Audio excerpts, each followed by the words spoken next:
Moving Thank you. moving sort of into the post presentation though, we do have some questions that were posed to us before the webinar. We always ask all folks that are invited to, if we could cover off on one thing, what would that be? So let's step through a few of these. And again, for everyone who's in attendance, if you would like to ask questions, now would be a great time to put them in the chat, and we can get to those time permitting as well.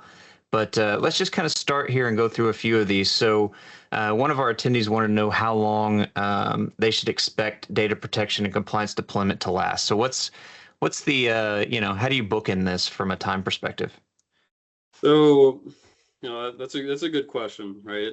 So the time it takes for a data protection deployment, it really varies depending on the size of the organization and the willingness or amount of interaction on the customer side, and whether or not you have an appetite for full deployment of all the solutions contained within Purview, or if you're just interested, for example, in the information protection and data loss prevention pieces.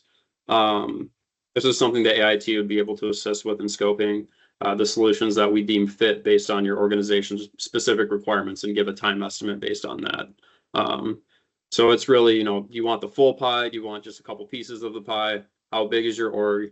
Are you willing to, meet with me or meet with us, on a frequent basis?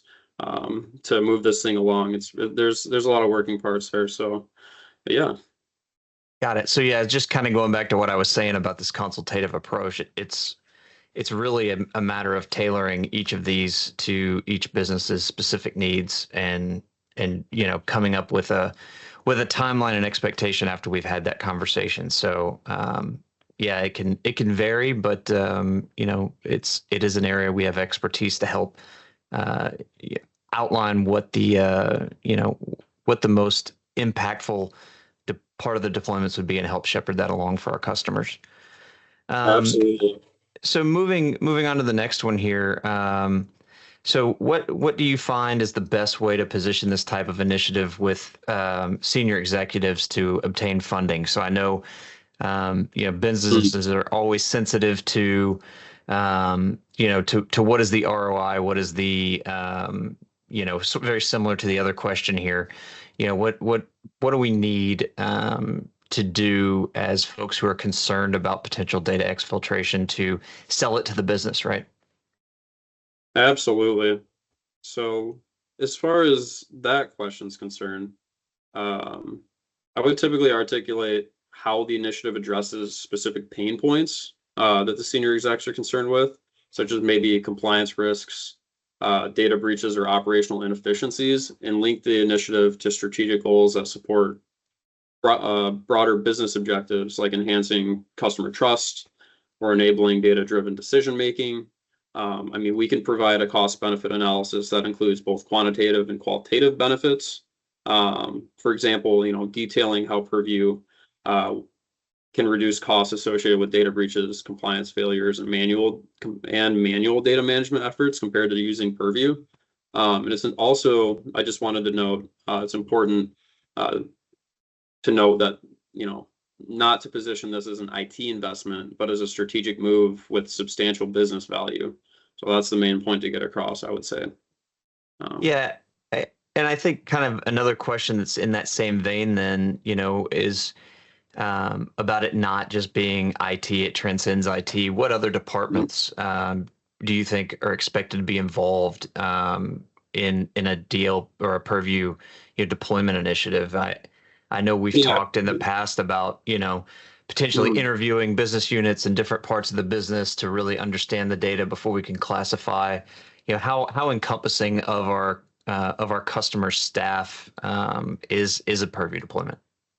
Yeah, absolutely. So as far as the departments that would be involved in the actual like deployment initiative, the ones that you'd be working hand in hand daily on something like this, I would say it's probably members of the C-suite, like a CISO, CTO, or COO, preferably like a CISO, IT and security, operations, legal and compliance, and even project management office. But outside of the initiative itself, so you were speaking of having interviews with stakeholder groups, right? Whether it's HR, marketing, all these different departments need to eventually be aware and trained accordingly on how to appropriately handle sensitive data. Because again, going back to the people portion of the strategy, right? We need to get in front of the people portion and the process portion before we actually implement the technology itself. Otherwise, it can come back to bite us if we're interrupting certain users' workflows, or maybe certain people can't access documents that they were, previously able to. So things like that, right? Sure. Um, yeah. Yeah, being mindful of, you got to kind of cast a wide net when you're getting this, getting all of this information together, because the last thing you want to do is to go through this effort and find that, you weren't all inclusive enough with your staff and have now created something that could potentially impact their ability to do work, which, Exactly. which we keep in mind, and our process is one that mitigates that. So there's a couple here around Power BI. Mhm. So I guess let's just kind of go one at a time. So can you use sensitivity labels for Power BI? So yes, the short answer is yes. Yes, you can. You can assign sensitivity labels to Power BI content. So that includes semantic models, reports, dashboards, and data flows. And when the labeled content or the labeled data is exported, Power BI actually automatically applies the label and protects the file according to the label's encryption settings. So yes, you can use sensitivity labels for Power BI. Okay. And what about the second question here? Can you use DLP for Power BI? So yes, as well. It is slightly limited, but once a data set's published to the Power BI service, and it has to be in a premium workspace, you can use DLP to detect sensitive data. But currently, DLP policies for Power BI only generate user notifications via the policy tips. And they also, it also creates alerts in the Purview portal, but that's the extent of DLP for Power BI as it stands. So, Okay. All yeah. right. We do have a question in the chat from Rich, and I'm just going to read through it here. So the question is on with regards to the implementation plan. So looking at companies that are prone to litigation, like construction companies, healthcare providers, if they're concerned about being ready for e-discovery, how would your suggested phases vary, if at all? I'm sorry, could you repeat that? If they're prone to, Yeah, so if we're talking about companies that are prone to litigation, such as construction and healthcare, if they're concerned about being ready for e-discovery, how would your suggested phases vary? The question follows on, would it still be data classification policy development, then information protection, then DLP, then data retention, et cetera, or would it be a different route, based on that? so I would still say that we go that route. Traditional route? Yeah, I typically think that satisfies the majority of situations from my experience. But e-discovery itself, there's really not too much setup involved with that. So it's something that we can kind of just plug and play. But we do want to have our labels set up for our information protection, our data loss prevention in place.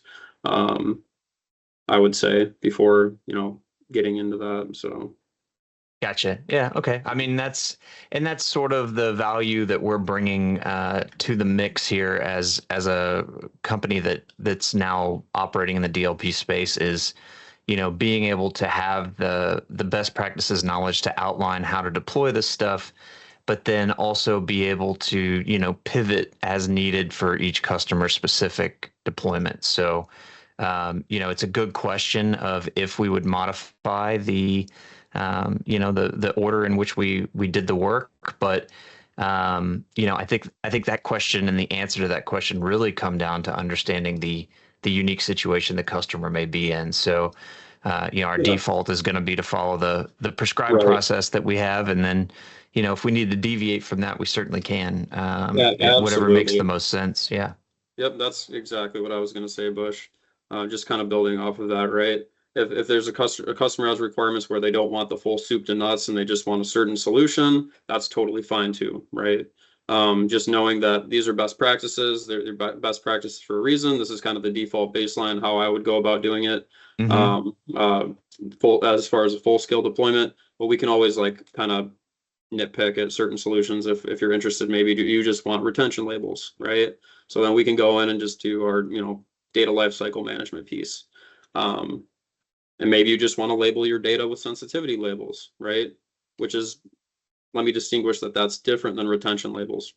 So this, maybe you just wanted to protect, your M365 environment with sensitivity labels, right? And we could just do that. Not everyone's going to be interested in the full scale deployment, but this is more or less like a default and baseline what we would follow. So Right. How to take a bite of the elephant one at a time, right? So mhm. it's yeah, absolutely. And I think that's important to note to everyone who's consuming this webinar, either live or the recording, is that this feels like a lot of information. This feels like a fairly heavy process. And I think to a large degree that's because it can be. Mhm. But there are ways to Break it down. every company is going to have some low hanging fruit. They're going to Mhm. have some immediate needs, and then they're going to have some nice to haves. And that's sort of another value that we're bringing to this process, is to help identify that. And then not only just, kind of nod and say, yes, we'll do it, but explain, if we do it that way, here are the risks that remain on the table, things to consider, and really provide sort of that trusted advisory role for customers that are looking to embark on this. So, it's not a one size fits all solution, but we're in a fortunate position to be a provider that can help, right size the solution for the customer.